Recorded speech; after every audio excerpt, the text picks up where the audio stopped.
Voulant s'offrir un nouveau latéral droit, le FC Barcelone a ciblé Denzel Dumfries qui lui avait fait mal cette saison avec l'Inter Milan. Disposant d'un tarif accessible grâce à une clause, le dossier menant néerlandais devra vite être bouclé.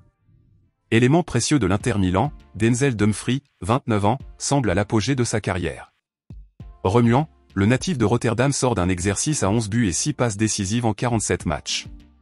Un impact important pour le piston droit dont le bail avec les Lombards court encore jusqu'en juin 2028.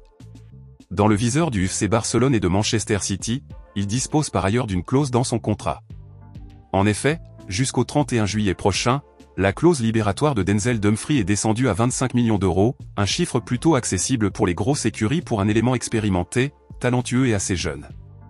D'ailleurs, l'Inter Milan ne s'y trompe pas et s'attend à le voir partir d'Italie d'ici la fin du mois. Les Italiens s'imaginent que tout va s'accélérer sur les prochains jours et préparent déjà son remplacement.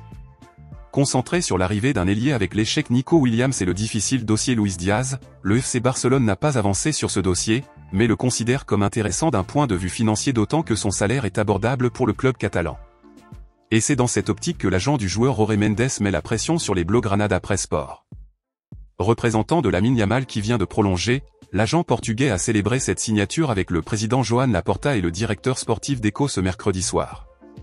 L'occasion pour les trois hommes d'évoquer le dossier menant à Denzel Dumfries où le Portugais a souligné l'intérêt de vite bouger pour bénéficier du joueur à prix réduit.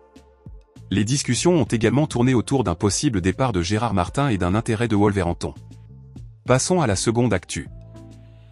Le FC Barcelone ajuste son calendrier estival face à des contraintes logistiques persistantes, selon Mundo Deportivo et AS. Le traditionnel trophée Joan Gamper, qui verra le Barça affronter le Como de Cesc Fabregas le 10 août, se tiendra finalement à l'Estadi Johan Cruyff et non dans l'enceinte rénovée du Camp Nou. Ce déplacement s'explique par l'impossibilité d'obtenir à temps la deuxième licence administrative, nécessaire pour ouvrir l'ensemble des accès et accueillir 30 000 spectateurs. Les autorités municipales, consultées par Mundo Deportivo, ont confirmé que le permis crucial, dit de première occupation, n'était pas prêt, et le club reconnaît qu'un retour prématuré dans son stade historique est improbable.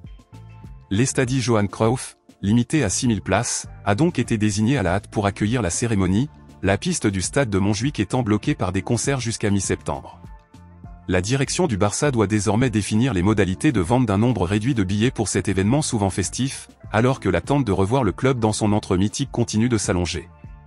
D'autre part, la première rencontre officielle de la saison à domicile en Liga est désormais attendue contre Valence, fixée au week-end du 13 ou 14 septembre. Ce match, 4e journée du championnat, marquerait le retour du Barça à la maison, sous réserve de l'avancée des travaux du Spotify Camp Nou et de l'obtention des autorisations requises. Sur le plan financier, AS précise que ce retard d'ouverture du stade n'aura pas d'impact immédiat sur la stratégie budgétaire du club. Le Barça a déjà sécurisé la vente de 475 sièges VIP pour un montant total de 100 millions, élément clé pour retrouver la règle économique du 1 sur 1. Sur cette somme, 58 millions d'euros sont déjà encaissés, le solde devant être versé sur 18 mois.